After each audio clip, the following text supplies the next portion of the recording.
True crime, a tearful sight. World of YouTube. The hell was I gonna say? Anyways, I thought I'd go searching into some more Washington cases. One that struck me very highly and very disturbing. And as you can see here, we have a Jennifer Brinkman. And wanted to... crap. Bear with me. No, I don't want that. I keep telling you. Just had the article up. And once again, we're in Washington State.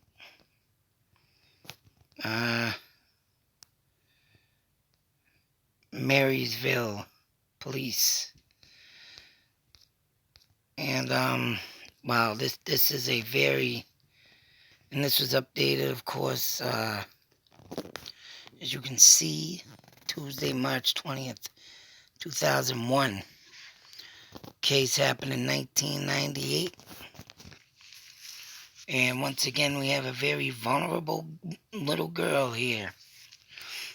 And this is the thing with... And I'm going to say, and I can honestly say, this girl was intellectual. Intellectual disability is meaning that you have a mental health issue. Say you're 19 years old, which she is, and her mind was at a capacity of a 12 to a 13-year-old. Unfortunately, that's what, they don't mature faster than some kids. That's it. It's not because they're mentally challenged, which that's a whole different thing, but they're there, but they choose to, think as their age is younger. And this girl was once, again, another thing with intellectual, very kind and so forth. But it's been nearly 3 years since, 2001, Jennifer Brinkman, a friendly, outgoing 19-year-old who enjoyed regular walks in local stores, meaning probably the mall, was murdered in her home in what today is Maryville's only active homicide case. Her killer remains at large. And like I say, I like to throw out these things as right. Because this is crazy. But I kind of, don't want to throw the parents under the bus, even though the mother actually was not involved with this kid at the time. Because it says in here, stepping up their efforts on the 3rd anniversary, and believing someone has information, or what was I say? But anyways, as it says here, they have plenty of leads to work with. We're not doing everything we can to identify the killer. 3 years. And I haven't seen no updates yet. I pressed on this. I looked through stuff. Didn't show no updates. But, the original detective at this time was off the case and went to a new one. Maybe you want to start reading it, check it out as I'm going through it. But on March 21st, 1998, when her father... Oh, wait a minute, god damn it. Now, this is what I'm saying about intellectual kids. I mean, don't get me wrong. They seem to have everything going for them. They seem to have everything good and the brain to go with it. But, unfortunately, they're not mature yet. And that, to me, that's what intellectual disability is. And believe me, I have one of these kids at home. And, all I can, but I would never do this to my kid. And I don't think it would have been a good idea, but they did it anyways. And as it says, uh,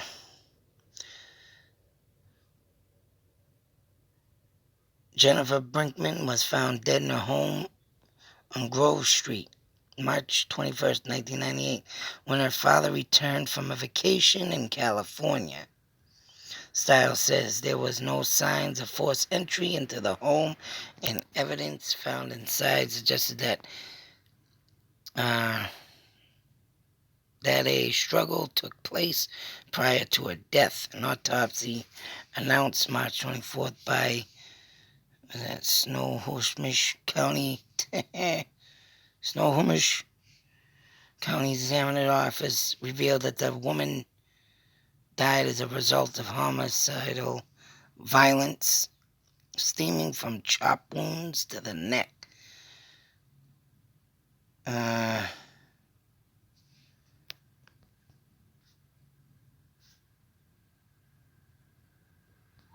Wow, this ain't the thing I just read, you son of a bitch.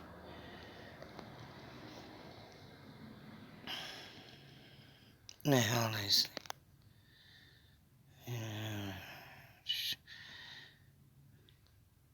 This ain't the one I just read. Wow. See what I mean? How things just instantly change? Because in the other one, I have to look it up. And I'll put that article up, but it said that Jennifer was last seen on March 6th. He didn't even have this. Son of a bitch. And I tapped on the same damn thing as the other one. I don't know, maybe it's the thing that downloaded. But in the other one, it said the father and a girlfriend went on a vacation to Disneyland, California. Offered Jennifer to go with him, but she said no. And the father just disclosed it as she's, maybe maturing up. But when he returned home, she was dead, due to an axe.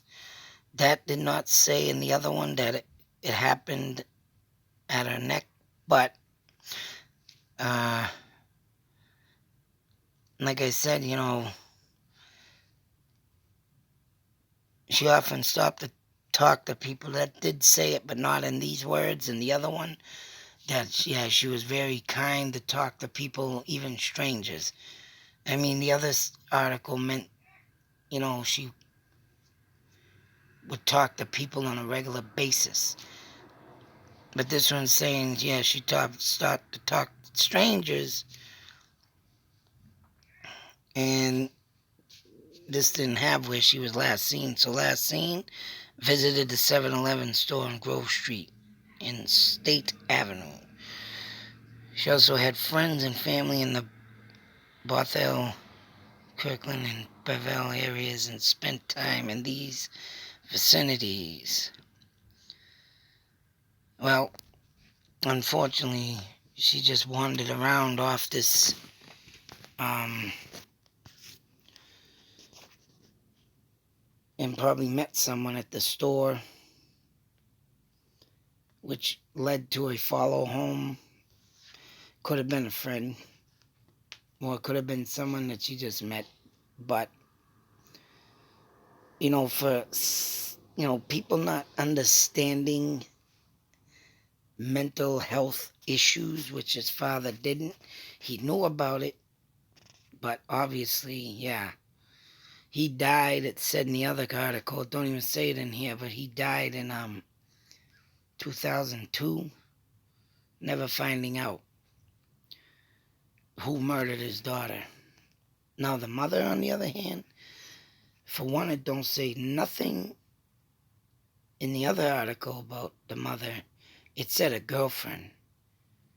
And this one, too, does not say anything about the mother. So I'm about to wonder if maybe thoughts, theories, ideas that the mother maybe had something to do with this.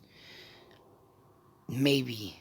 I'm not accurate with this, because now, without the mother being there, and not mentioned in either article leads me to believe, hey, she wanted to live with her father. Jennifer denied living with her mother, or maybe her mother had a bad drug habit. Whatever the case may be, and couldn't take the loss of a child and not being around her. Or if she had passed away. I mean, that could be another possibility, and she didn't have nothing to do with it. But the fact of the matter is this doesn't say nothing. It don't even say if she has a deceased mother. So, hey, there's another thing to throw in there. She could have been a stranger, or the stranger could have been her mother. Because, like I said, I just read a whole separate article than this, and that might have downloaded. So I'm gonna have to look on that, and I want to screenshot this now so I don't lose this. Because like I said, I read a whole different article.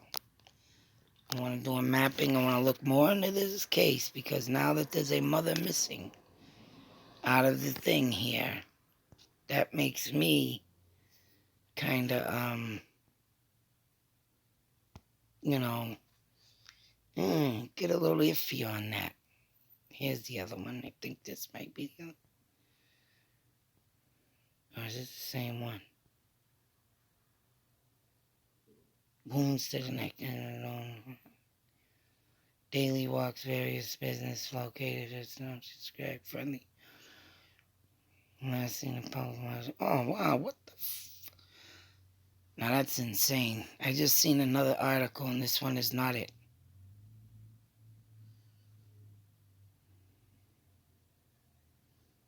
It doesn't say nothing about going to Disneyland. What the hell was I just on? That's insane. Said the father left with a girlfriend and it said that, wow, it ain't even here. That's insane, folks. I had a whole nother article up about the girlfriend, the father, and still no mother in either article. So, very interesting case that I just stumbled upon.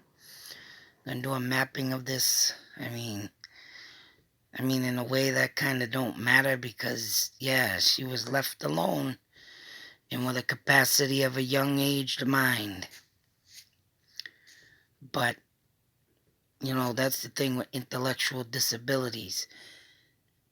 And it's sad when stuff like this happens because if you are not well aware of it, like moi, know all about it now.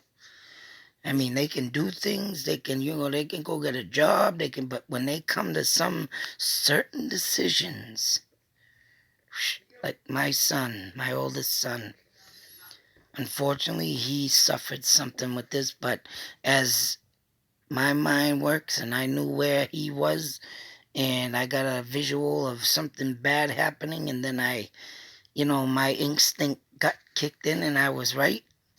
It's sad to say that this father was not, I'm not bashing him, not putting him down. I'm sure he was a damn good father to his daughter, but when there's intellectual disabilities, you can't be fooled by their capabilities. It's there, they're there. They can do things you think that it might be ready, but it ain't. And unfortunately, this girl. But now I gotta check out this other article, because I know what I read a minute ago. Well, about 5-10 minutes ago. I was gonna record it, but I tapped off on it by accident. Now I got this. It's a whole different thing. So, like I say, this is why I like doing these videos too. Excuse me. Because 1 minute there's something there, and the next minute another article comes up, something disappears. Insane. But I'm glad I stumbled on this because obviously this case has not been solved. It's like the other case I just did the other day, not got much going on it. And I'm glad to be honored to be doing my job and put it back on the map. I mean, something was updated, but not across the globe because I haven't heard this one. But anyways, that's nuts that this article just completely changed. No way. And I'm gonna get it, and then I gotta get up a friggin' collage or whatever, or something side by side. So I have my proof that I read something and now it disappeared, and here it is, another whole article. And I just downloaded it again, and it's still different. What the fucking damn? But other than that, well, YouTube, be safe, take care, always beware and watch them intellectual disabled kids. They might think they have it all together, but unfortunately, it's not all there, folks. You gotta keep a close eye on them kids. And why? Because I have experience. And I just had something terrible happen in August, boy. And I swear to God, if I didn't do what I did, I'd probably be right here right now.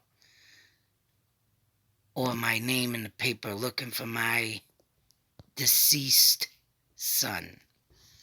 Scary world out there, but you know what?